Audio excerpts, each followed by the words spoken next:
जिला खुर्रम में दफा 144 नाफिज कर दी गई, जिसके तहत हर किस्म के इज्तिमात पर पाबंदी होगी। एडिशनल चीफ सेक्रेटरी के नोटिफिकेशन के मुताबिक खुर्रम में 2 माह के लिए दफा 144 नाफिज की गई है, जिसके दौरान 5 या ज़ायद अफराद के इज्तिमा, असलहे की नुमाइश पर पाबंदी होगी। नोटिफिकेशन में कहा गया है कि बाज़ अनासिर कशीदगी से फ़ायदा उठाते हुए खुर्रम के हालात बिगाड़ने की कोशिश कर रहे हैं। जिला खुर्रम में दफा 144 नाफिज कर दी गई, जिसके तहत हर किस्म के इज्तिमात पर पाबंदी होगी।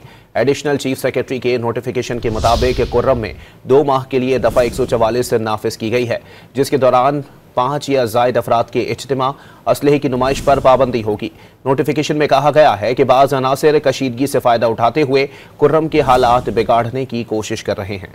जिला खुर्रम में दफा 144 नाफिज कर दी गई, जिसके तहत हर किस्म के इज्तिमात पर पाबंदी होगी।